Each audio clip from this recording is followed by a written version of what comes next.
안녕하세요. 생활안양연구소 생활연의 한사 김영찬입니다. 오늘은 지난 시간에 이어서 참장의 발의 자세에 대해서 좀 더 구체적으로 설명해 보도록 하겠습니다. 지난 시간에는 발 중에서도 발의 간격, 스탠스에 대해서 설명을 드렸고요. 이번 시간에는 실제로 우리 발로 딛고 설 때 발의 하중을 어떻게 실어야 되는가에 대해서 좀 더 설명하겠습니다. 제가 20대 때 기공 수련을 하거나 또 태극권을 배울 때 선생님들이 하신 말씀이 있었어요. 용천을 띄워라 또는 용천으로 선다 이런 말씀을 하신 기억이 있거든요. 그래서 실제로 어떤 수련을 할 때 발가락에 힘을 줘서 용천을 이렇게 발을 땅을 짚듯이 잡아서 용천을 띄우기도 하고, 또는 어떻게 하면 용천으로 설까 이런 거에 대해서 고민을 많이 했는데, 제가 참장을 익히면서 곰곰이 생각해 봤는데 선생님들께서 하신 말씀이 결국은 발의 구조를 이용해서 구조대로 생긴 대로 서라는 말씀이었다는 걸 제 나름대로 알게 되었습니다. 물론 선생님들께서 하신 말씀에는 더 깊은 의미가 있을 수도 있어요. 하지만 제 생각으로 선생님들께서 하신 말씀은 발의 구조대로 자연스럽게 불필요한 힘을 빼고 서라는 말씀이었다고 저는 이해를 하고 있습니다. 이걸 바탕으로 해서 발에 대해서 설명을 드리도록 하겠습니다. 인간이 진화 과정에서 두 발로 서게 되는 직립을 선택하면서 여러 가지 변화가 생기게 되었는데요. 그 중에 하나가 발에 족궁이 생기게 되었다는 것입니다.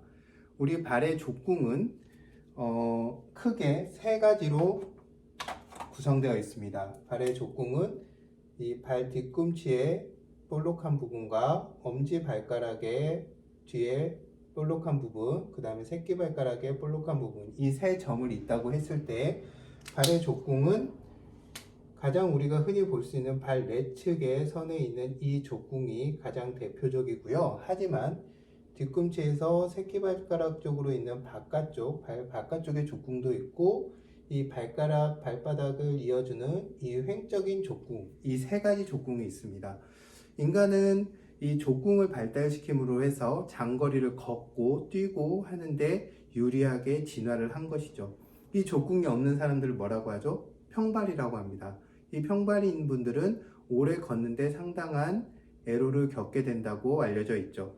따라서 이 족궁을 잇는 이 세 개의 족궁을 이용해서 서는 것, 이것이 저는 참장의 발의 자세의 가장 기본이라고 생각합니다. 이렇게 했을 때 발의 세 가지 족궁의 점에서 이 족궁의 중심선들을 잇는 일종의 무게중심이겠죠? 중심선을 한번 연결해 보겠습니다. 이렇게 선분해서 이렇게 했을 때 여기 교차하는 점이 생기게 되죠. 이 부분에 어떤 공간적인 어떤 정점이 생기게 되는데, 이 부위가 바로 한약에서 이야기하는 용천혈 부위가 되게 됩니다. 따라서 우리가 발의 족궁에 이용해서 발의 구조대로 자연스럽게 힘을 빼고 서게 되면 이 용천이 살짝 뜨게 되는, 즉 용천의 부위로 살짝 서게 되는 이런 공간적인 어떤 구조를 갖게 되는 것이죠. 근데 우리가 여기서 한 가지 더 생각해 볼 것은, 이 족궁이라는 게 지금 평면에서 이렇게 그렸지만 실제로는 평면이 아니겠죠. 실제로는 이런 식으로 보면은 발 내측의 족궁이 이렇게 안쪽으로 있고 발 외측의 족궁도 이렇게 있을 겁니다. 그리고 이 발가락 사이에 있는 이 족궁도 실제로는 이렇게 입체적인 구조를 띠게 되겠죠. 따라서 이렇게 입체적인 구조를 띠는 구조물 속에서의 어떤 무게중심이 쓰는 용천 부위라는 것은 공간적으로 살짝 뜨게 되는 현상이 됩니다. 따라서 저는 선생님들께서 용천으로 서라, 용천을 띄워라 이렇게 설명하신 것은 이 족궁의 이런 구조를 충분히 이용해서 족궁의 구조선대로 딱 서게 되는 상태, 안정적인 상태를 말씀하신 거라고 생각합니다. 그런데 우리가 이 족궁으로 선다고 했을 때 실질적으로는 이 내측을 잇는 이 내측선이 가장 큰 힘을 받게 됩니다. 그 이유는 뭐냐면, 우리가 엄지발가락도 크고 뒤꿈치를 잇는 발가락도 크지만 다리 내측의 뼈가 더 큽니다. 즉 대퇴골이 이렇게 내려온다고 했을 때 발 내측의 뼈가 이렇게 굵고 크다면 외측의 뼈는 살짝 받쳐주는 구조를 쓰게 됩니다. 즉 뭐냐면 우리 몸은 다리 내측, 발 내측에 있는 족궁에 큰 힘을 쓰게 되도록 진화했다는 것이죠. 따라서 이 발 내측의 선을 중심으로 해서 딱 잡아주고 이 수평선과 발 외측의 족궁이 살짝 받쳐주는 이런 형태로 서는 게 저는 맞는 참장에서의 발의 구조라고 생각합니다. 따라서 우리가 참장을 섰을 때 처음에는 이 삼각형 구조를 그대로 족궁의 선을 그대로 인지하면서 서게 됩니다. 실제로 딱 섰을 때 이 삼각형을 발바닥에서 인지합니다. 그리고 삼각형의 중심을 이 발 내측의 선에 딱 주고 이 내측의 힘 선이 딱 잡아주고 나머지 두 점을 잇는 이 나머지 부분이 그 내측의 선을 살짝 받쳐주는 구조를 서게 되는 거죠. 그래서 처음에는 이 삼각형 구조를 딱 인지하면서 서는데 나중에 참장에서 이야기하는 송이 충분히 이루어지게 되면 실제로 발가락에 있는 점들까지 다 인지가 되게 됩니다. 그러니까 처음에는 굵은 선으로 서게 되지만 나중에는 좀 더 디테일한 부분까지 모두 이 발의 구조를 유지하는데 일조를 하게 있다는 것을 인지하게 되는 것이죠.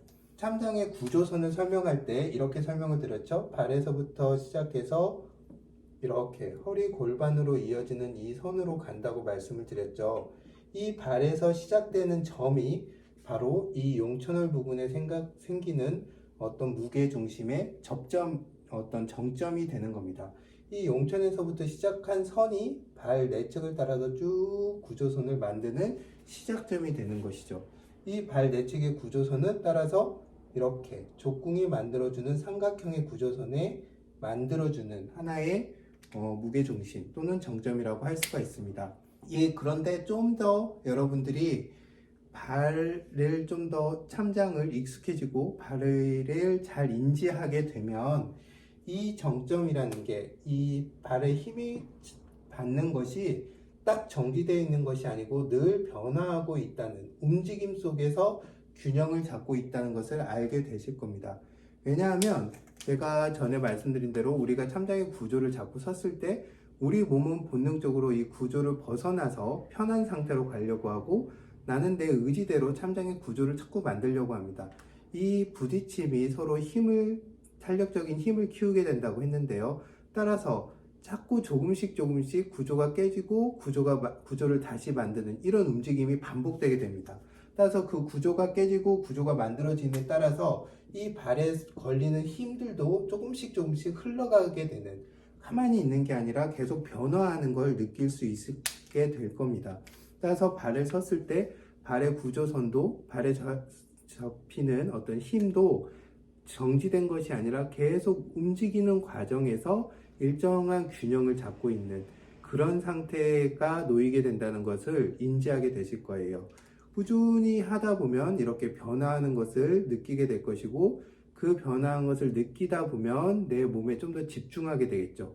이런 집중하는 흐름들을 계속 갖고 가는 것이 어떤 참장의 명상 효과와도 이어지는 것입니다. 오늘은 참장의 발의 구조에 대해서 설명을 드렸고요. 다음에는 이 무릎, 송요 원당 곡슬에서 곡슬에 대해서, 즉 곡슬에 대해서 설명하고 발에서부터 다리로 이어지는 이 구조선에 대해서 설명을 드리도록 하겠습니다.